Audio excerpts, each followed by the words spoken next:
حدیث میں آتا ہے نظر بد انسان کو موت تک اور اونٹ کو ہانڈی تک پہنچا دیتی ہے۔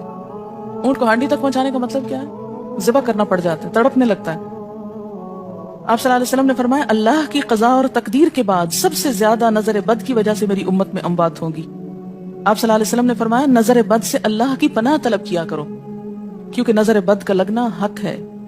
اسماء بنت امیس نے آپ سے گزارش کی کہ بنو جعفر کو نظر بد لگ جاتی ہے تو کیا وہ ان پہ دم کر سکتی ہیں؟ آپ نے فرمایا ہاں، یعنی ایک عورت بھی دم کر سکتی ہے، اور اگر تقدیر سے کوئی چیز سبقت لے جانے والی ہوتی تو وہ نظر بد ہے۔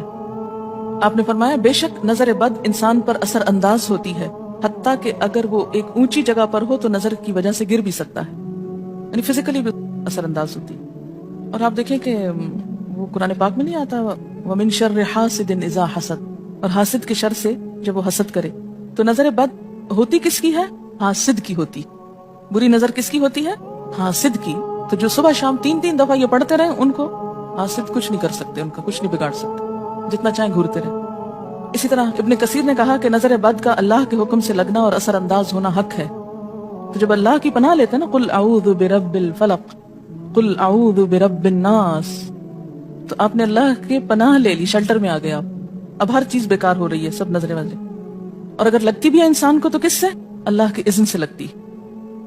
حافظ ابن حجر کہتے ہیں کہ نظر بد کی حقیقت کچھ یوں ہے کہ ایک خبیث الطبع انسان اپنی حاسدانہ نظر جس شخص پر ڈالے تو اسے نقصان پہنچے۔ ابن قیم کہتے ہیں کچھ کم علم لوگوں نے نظر بد کی تاثیر کو باطل قرار دیا ہے، اور ان کا کہنا ہے کہ یہ محض توہم پرستی ہے اور اس کی کوئی حقیقت نہیں، لیکن حقیقت یہ ہے کہ یہ لوگ سب سے زیادہ جاہل اور ارواح کی صفات اور ان کی تاثیر سے ناواقف ہیں، اور ان کی عقلوں پہ پردہ پڑا ہوا ہے، جبکہ تمام امتوں کے عقلاء باوجود اختلاف مذاہب کے نظر بد سے انکار نہیں کرتے، یعنی صرف اسلام میں نہیں دیگر مذاہب میں بھی یہ کانسیپٹ پایا جاتا ہے، اگرچہ نظر بد کے سبب اور اس کی جہت تاثیر کے سلسلے میں ان میں اختلاف ہے۔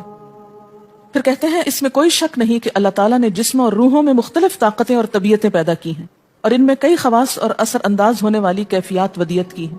آپ دیکھیں کہ لو چلتی ہے تو اثر نہیں ہوتا، اس کا بھی تو اثر ہوتا ہے نا، حالانکہ وہ نظر نہیں آ رہی ہوتی، اور کسی عقل مند کے لیے ممکن نہیں کہ وہ جسموں میں روحوں کی تاثیر سے انکار کرے، کیونکہ یہ چیز خود دیکھی اور محسوس کی جا سکتی